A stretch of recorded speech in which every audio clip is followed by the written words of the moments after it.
In the silence of the night, something strange falls from the sky and crashes into the desert with a loud explosion. A hunter sitting nearby and his dog see the blast. The dog starts barking continuously and runs toward that mysterious thing out of curiosity, but immediately runs back in fear.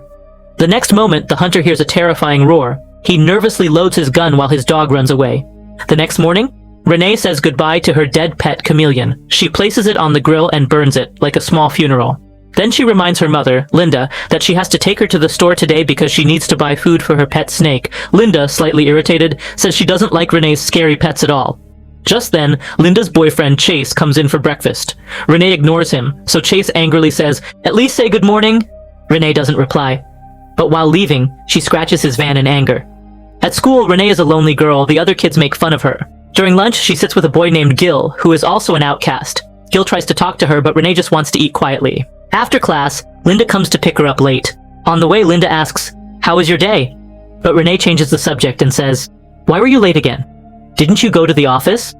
Linda tries to lie, but Renee figures out that Linda and Chase had a fight. She says, "Mom, you should break up with him. He doesn't do anything. He just drinks all the time." Linda calmly replies, "Chase needs me, and it feels nice to be needed." When they get home, Renee feeds all her weird pets and talks to them while playing the banjo. She feels that her snake is her best friend, and that thought makes her even sadder. During dinner, Chase brings up the scratches on his van and suspects Renee, but Linda changes the topic. Then Chase complains about the smell from the microwave and Renee says, "I heated a dead mouse in it for my snake." Chase shouts in disgust, saying how gross that is. Renee mocks him in return and Chase throws chips at her face. Frustrated, Renee runs out of the house. Inside, Linda and Chase's voices keep yelling at each other. Fed up, she gets on her ATV and rides alone into the desert. There she finds an overturned truck and a huge crater nearby. When she turns around, a terrifying roar echoes. It's a giant, monster-like alien. She hides in fear. The alien tries to chase her but is chained to the truck. It pulls hard, roars, and struggles, but the chain won't break. Finally, it gives up and collapses in exhaustion. Renee sees the chance and runs toward her ATV, but then she notices it's injured. Its leg is stuck in a hunter's trap. After thinking for a while, she gathers courage and goes near the truck to unchain it. The alien lets out a loud scream and she panics, quickly starting her ATV and driving away. When she reaches home, she sees her mother comforting Chase. Angry, she stops outside. The next morning, Renee sees several helicopters flying in the sky. She gets worried that they're searching for the alien. She decides to help it and makes a list of all the things she'll need. She asks Gil to lend her his mom's video camera and promises to give him her homework in return. When she gets home, Linda and Chase are waiting for her. Chase gives her his 24-hour sober coin and says he's going to stay clean till tomorrow. Renee coldly says, "But you drank last night, so how is that 24 hours? Chase says, "I'm trying. You should try for your mom too." After he leaves, Linda says he wants to change. Renee drops the coin on the floor and says, "He doesn't even say sorry, and you still defend him." That night, Renee packs all her important stuff and sticks a note on her door. "Doing homework, please don't disturb." Then she quietly sneaks into Chase's room and steals his keys. When she opens his truck, she finds small vodka bottles and a gun, her last missing item. She heads straight back to the desert. There's no sign of the alien anywhere, but through her binoculars, she sees it lying in the crater. She fires a shot into the air, but the alien doesn't move. Then she sets up the camera and slowly walks closer to cut the net around it. It stays completely still, so Renee thinks it's dead.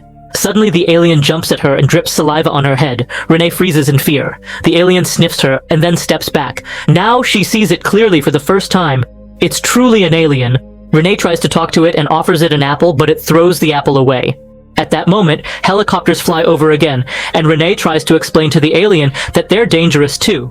In the evening, while returning home, Renee remembers she left Chase's gun there. When she enters the house, she sees Chase drinking again. He says, "Please don't tell your mom." Then he asks, "Have you seen my keys?"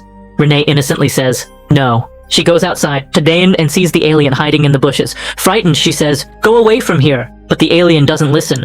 So she takes her ATV and leads it back toward the desert, hoping it will follow her there. But when they reach the desert, the alien disappears. Suddenly it appears right in front of her, opens its mouth, and sends out golden waves toward her. Those waves cover Renee's face, and for a few seconds her body floats in the air. Her eyes start glowing bright gold. When she wakes up, it's already morning. The alien is sleeping beside her. Renee hugs it and decides, "I can't leave it alone." She brings it home and hides it in the basement. Meanwhile, in the desert, a full military team with helicopters is searching for the mysterious object that fell from the sky. Back at home, Renee pretends to go to school and calls her mom to confirm she's at the office. Then, as soon as Chase leaves the house, she brings the alien into the main house. She tries to feed it, but it doesn't eat anything. Then she shows it around the house and introduces it to her pets. But she has to stop midway, because the alien tries to eat them. She decides to name the alien Croak. When Renee sings and plays her banjo, Croak's scales begin to tremble.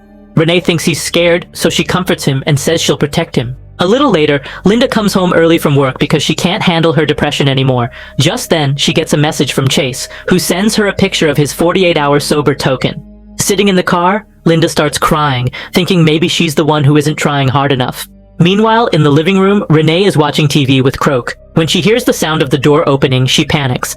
Linda enters the house and gets upset, seeing the mess everywhere. To calm herself down, she takes her pills. At the same time, Renee quickly grabs Croak and runs down into the cellar. Just then, Gil arrives. He came to pick up his video camera. Linda lets him in, and he goes into Renee's room. There, he sees an old photo of her father. For a moment, he's about to smell her pillow, but he stops himself, realizing that would be wrong. Renee leaves some water for Croak and goes back upstairs. Linda gets angry because Renee didn't go to school, but Renee lies and says she wasn't feeling well. When Renee goes to her room, she sees that Gil has watched the video of Croak. Renee lies, saying it was just some animal they saw in the desert, and now it's gone. She takes the camera back, but realizes Gil has stolen the tape. They argue, and right then, Linda opens the door and tells them to keep it open. After Linda leaves, Gil says, "Tell me the truth or I'll give the tape to the police."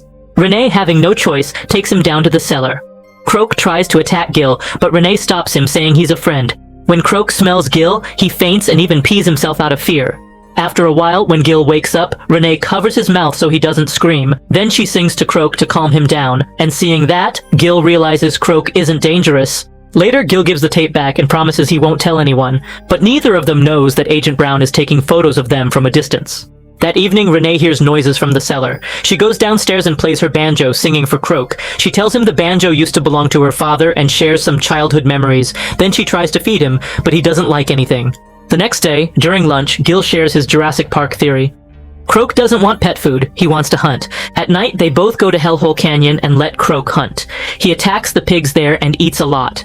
After eating, Croak brings a piece of meat for Renee, like he wants to share it with her. Renee, happy, tries to hug Gil, but Croak roars loudly and doesn't let them touch each other. When Renee gets home, she leaves Croak in the cellar. As she walks toward her room, Chase, completely drunk, grabs her hair and throws her on the sofa. He starts asking about his gun. Renee lies, but Chase figures it out. When she admits that the gun got lost in the desert, Chase angrily says, "You don't respect me because you're not afraid of me." Then he tells a story from his childhood, how his father used to beat him so he'd learn respect. Terrified, Renee tries to run, but Chase catches her. She bites his hand and tries to escape. In return, Chase throws her against the wall and climbs on top of her, choking her. Linda hears her screams, runs in, and pulls Chase off her. Down in the cellar, Croak hears all this and, in anger, starts punching the wall. The whole house begins to shake. After several minutes of hitting the wall, he gets tired and stops. Linda thinks it was an earthquake. She yells at Chase and throws him out of the house. When he tries to stay, Linda throws a beer bottle at the wall, and finally, he leaves. Then she checks on Renee, but Renee pretends to be angry and says she's going to her room. In reality, she goes down to the cellar and tells Croak to calm down. There, she gets tired and falls asleep. The next morning, an agent named Jonathan comes to see her. He shows his FBI badge and says they found Chase's gun, with Renee's fingerprints on it. Renee says she was just practicing shooting cans, but Jonathan warns her, "I'm being nice right now. If you don't give me the information I want, next time I'll come with a warrant and handcuffs." Meanwhile, Linda notices there's no water in the house, so she calls a plumber. Since he's an old friend, Linda leaves for work and lets him go down into the cellar. When he sees Croak, he panics and hits him with a tool. Croak bites him in anger. Terrified, the plumber runs to his van and speeds away, but because of fear and pain, he crashes into another car.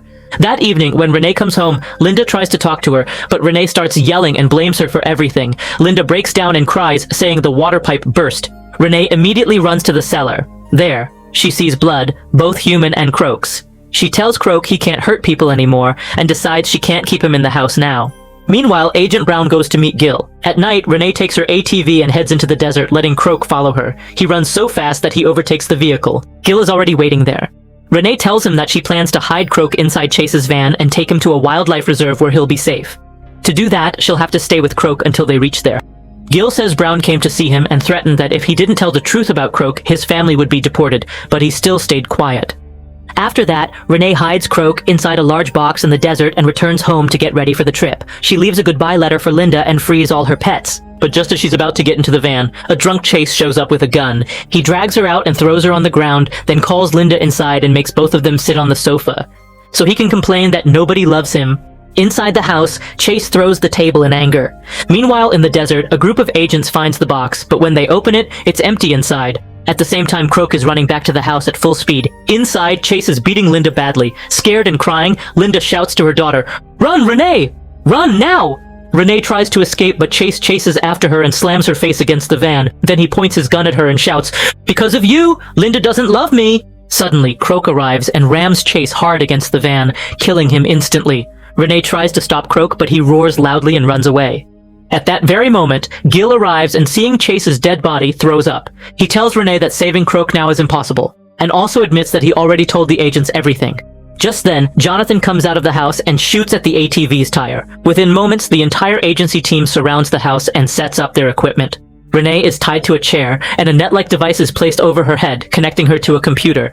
The computer reports that the bond between Renee and Croak is the strongest connection ever recorded. Jonathan, to test the reaction, breaks Renee's finger just to hear her scream. Croak hears her scream and immediately starts running toward the house, but as soon as he enters, he gets trapped in a net and is electrocuted until he passes out. Renee, crying, begs them to stop, but Jonathan knocks her unconscious too. Sometime later, Croak is being transported to a government facility, lying on a special platform designed to keep him sedated. Renee is tied to a chair in an empty room. When Jonathan wakes her up, she spits on his face. Renee says, "Croak is my friend," but Jonathan replies, "He's dangerous." He explains that Renee isn't the first human to find an alien, but she's the first to survive. The government believes Croak was created by a highly intelligent alien civilization and was sent to Earth as a spy, meaning an attack on humanity could happen anytime. Since Renee's mind is linked to Croak's, Jonathan wants scientists to study her brain to find a way to destroy the aliens. He warns that if she refuses, he'll send Linda to an asylum and forcefully extract the information from Renee, even if it kills her. Linda is allowed to see her daughter one last time. She says she read Renee's letter and tearfully apologizes. After Linda leaves, Renee hurts herself to get Croak's attention, just like Jonathan did before. Hearing her scream, Croak gets furious, breaks free from the platform, and kills all the guards around him. Alarms start blaring and the lights flicker throughout the facility. Croak storms out of the lab, destroying anyone who tries to stop him. Linda, terrified for her daughter, tries to reach her, but the door is locked, so she crawls through the vents. When she comes out into the hallway, she freezes in horror. Dead bodies are everywhere. Jonathan and Agent Brown stand ready with guns aimed at the door. Suddenly, Croak bursts through the wooden walls and throws both agents so hard that they pass out. Croak is about to kill them, but Renee stops him. She gently touches him, calming him down, then takes Jonathan's keys and frees herself. They start to run away together. Outside, Jonathan regains consciousness and starts shooting at them, but Gil, who's hiding nearby, shouts a warning to Renee. Renee and Croak hide behind a car. Jonathan keeps firing wildly, not caring if the bullets hit Renee too. To protect her, Croak sacrifices himself, stepping out from cover and charging at Jonathan. Jonathan fires multiple bullets, but Croak keeps running, grabs him, and kills him. Renee runs to Croak, but when she realizes he's dead, she breaks down crying. Linda and Gil hold her and try to comfort her. Sometime later, the three of them are sitting together at a picnic, finally at peace.